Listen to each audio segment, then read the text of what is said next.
I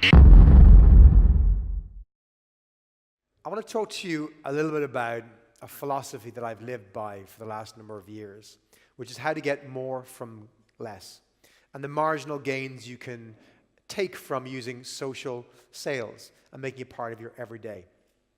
I'm Johnny. I run a company called Social Talent, which we founded about 6-7 years ago in Dublin.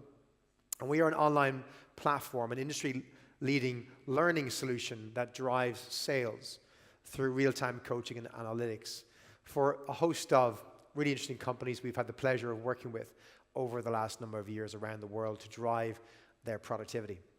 But I don't want to talk to you too much about that. I want to start maybe by telling you a little bit of a story. Everyone recognize this guy? So the guy with the earphones, yeah? You know who that is? That's Bolt. That's Usain Bolt. He is the fastest man in the world, just recently retired. You may have seen his last race in London. And he ran the 100 meters in 9.58 seconds. He holds the 100 meter and 200 meter world record. He's fast. He runs on average at 37.58 kilometers per hour in the 100 meter race, and actually also in the 200 meter race. I'm going to introduce you to somebody else, not quite in the same league. This is another guy. This is not the fastest man in the world. This is me. I like to go for a run. I went for a run this morning, down to the Danube and back in the horrible rain. I'm not as fast as Usain Bolt. I run on average about 15 kilometers per hour. Not quite the same as Usain Bolt. He's approximately 2.5 times as fast as I am. So do I have a hope of running as fast as Usain Bolt, do you think?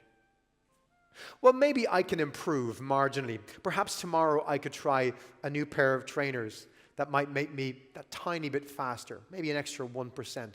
Perhaps I could run in different shorts that are more aerodynamic, that give me an extra 1%. Perhaps I can change my diet that gives me an extra 1%. Small change doesn't get most people excited, but small change can make a massive difference. So although I am less than half his speed, if I was to try and improve by 1% every single day, I could be as fast as Usain Bolt in 90 days.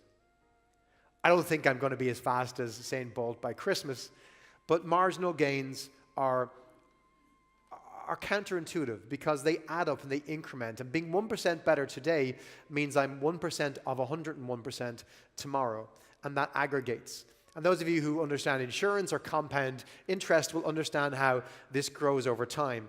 If I was 1% better every single day than Usain Bolt, by the end of a year, I would run 15 times as fast as he does. I would travel at 568 kilometers an hour. Highly unlikely. But the point being, small things make a massive difference when they aggregate over a period of time. So I want to talk to you about just one small piece of sales. One of the most important pieces of sales, which is the communication piece. I want to share with you some marginal gains that can be made in just this one piece that are very simple to implement and give you much more than 1% gains every day.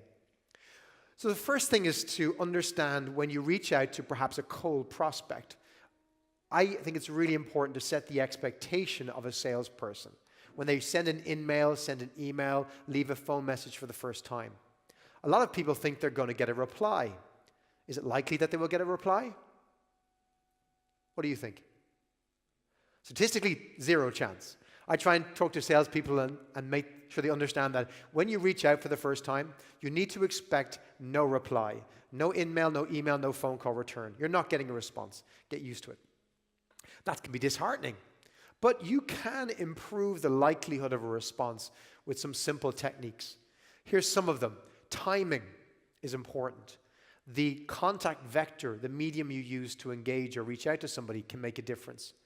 The words you use in the subject of an email can make a difference. And of course, the body of the text of an in-mail or email can make a massive difference. And whether you use questions, calls to action at the end of your messaging is really, really important. I'll start with this. There is a best time of the day to send an email or in-mail. Leaving everything else the same subject, same message. There is a better time and a worse time. Does anyone want to guess what the best time of day to send a message to get a response is, statistically? Any ideas? Morning. Morning's good, but specifically what time, what hour of the morning do you think is best? 9, 8, 10? A few ideas? So there is really good data on this. What is the right time to reach out? I'll share with you this information which was publicized a few years ago by data analytics companies. They analyzed millions of emails and looked at the reply rate, which you see is highest on the end of each scale, from 6 a.m. to 8 p.m. And what you notice here is that the single best time of day is 6 a.m. The next best time of day is 8 p.m. And in fact, the worst reply rates are in the working day, 9 a.m. to 5 p.m., when the majority of messages are actually sent. This is an interesting insight because you look at what's best, it's the times where you get the lowest volume, which does have an impact. 6 a.m. is interesting though. What are most people doing? What did you do at 6 a.m. today? You woke up. Okay, you woke up about 6 a.m. What woke you up? Your alarm clock? Hands up here who uses this as their alarm clock. I don't mean my phone, I mean your phone, okay? So most of us are woken by their mobile phone. After you press snooze once or twice, what do you do next with your mobile phone? You check your messages, your emails, maybe your Facebook messages. In fact, anything with a red bubble needs your immediate attention. Well, you're addicted to clearing the red bubbles universally at this unique time of day when we first wake up. It's also at the end of the day when you come home from work, you perhaps put the kids to bed, you sit down on the couch for the first time. Before you watch your favorite TV program, you just got to check that phone one more time, or the iPad or the tablet, and clear those red bubbles again. So you get specific attention to the device and through these communications. And most emails these days, about 2/3, if not 3/4, are read on a mobile device. So people are paying more attention universally at this specific time, and they have less competition. So really, really interesting insight. So time-wise, you find early mornings and late evenings, sending the exact same message can improve your response rate by 25%. That's a big improvement by just choosing when to do the same thing. And working hours has the highest competition for attention. But you don't have to be up at 6 a.m. sending your emails. Microsoft Outlook allows you to schedule your mails, has done so for years. And even applications like Gmail, Google Mail allow you to schedule with tools like Boomerang and other free plugins. So scheduling is not that difficult. If you don't have to speak to the person today, especially in new business development, timing can make a big difference. So can how you phrase the message. So the message body is really important, the language you use. There's great research that shows that the standard of language you use is really important, whether it's too complicated or too simple. And in fact, if you write messages at a reading age of what the Americans call 3rd grade, or we refer to 7 to 8-year-olds, when you write your messages at the level of a 7 to 8-year-old, language an 8-year-old can understand, you will get a higher response rate. This is a concept in psychology called cognitive fluency. It's much easier to understand if it's a simple word. 2 syllables as a general maximum, maybe 3 at a push. But too much verbose technical language and acronyms reduces your reply rates. Super simple to read, super simple to understand. Your reply rate goes up. The data supports it. It also supports the length of your message. So I've always believed that messages that were quick and easy to read, we already talked about easy, quick and easy to read will get a higher response rate. And again, the data says between 50 and 125 words. That's typically a 2.5 paragraph, 2.5 short paragraph message. Introduction, what do I want? Question, call to action. Introduction, what do you want? A call to action. Universally get you the best reply rates. Again, thinking about the length of your message is really important. But also, what I found interesting and surprising was that using emotion in your messages, trying to elicit excitement, humor, surprise, whatever it might be, will increase the reply rate. Bland, neutral messages, which is most business messaging, gets a lower response rate. Using positivity or negativity will get you a response. I don't advocate negativity in a sales message, but certainly positivity. That little bit of positivity, excitement will get you a reply. By the way, too much reduces the reply rate, but it still is better than neutral. And one of those powerful ways to improve your response rates is using questions. Emails that have no questions do not get responded to. Those of you who have been in a relationship or an early relationship you didn't want to be in, or have an annoying friend, you get this when you get a text message. When you want to shut down the conversation, you stop asking new questions. If you want to continue the conversation, you always reply with a new question. Same basic principle for sales messages. Are you using a call to action in a message? And I encourage you to look at the last email or sales message you sent to somebody from no more than 5 seconds and see if you can immediately understand what that sales message wants you to do as the recipient. It has to be super clear. You have to have one very clear call to action. Again, when we look at the data, we see the response rate of no questions much lower than some questions. But if you add too many questions, it becomes confusing for the recipient. What are you asking me to answer here?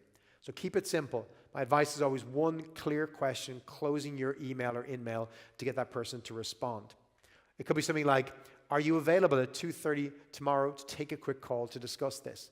Focusing on something that's time-specific and a quick, easy question to answer. But one of the most important of all these pieces of advice is follow-up. You find that 44% of salespeople make just one follow-up. 56% typically don't follow up at all. The follow-up is so important. But when I ask people how often they should follow up, at best they'll tell me 2 to 3 times. Yet the research suggests that it takes up to 8 follow-ups. 8 follow-ups to get somebody to respond to you. Now, there's many ways we can reach out to somebody these days, and trying to leave 8 phone messages or send 8 emails can be a bit stalker-like. So again, that's not necessarily what I'm recommending. It's that you reach out 8 times, but through multiple different vectors. You can direct message, tweet, send an in-mail, leave a phone message, send a WhatsApp. I call this the 4x2 rule. 4 different vectors, each of them twice, as a systematic follow-up is one of the most effective ways to improve your business development pipeline as a salesperson. Each of these are small things. Each of these are the inches that get you toward your goal of being a superstar. Being amazing at sales isn't about completely transforming everything you do with a new system or a new initiative. It's largely about making the small changes over and over again, those inches.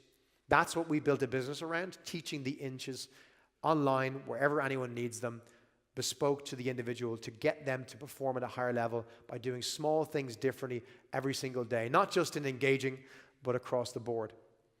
I wanted to leave you with a 3-minute video that I don't have time to play today, but for any of you who have seen the Al Pacino speech in Any Given Sunday, he talks about how football games or sports games are won by the inches. I believe sales is won by the inches. And I'm going to leave you with a question that Al Pacino leaves you with at the end of that Any Given Sunday speech, which is knowing that the inches win the deals, the inches win against your targets. It's what are you going to do next about that for your sales team? Thank you.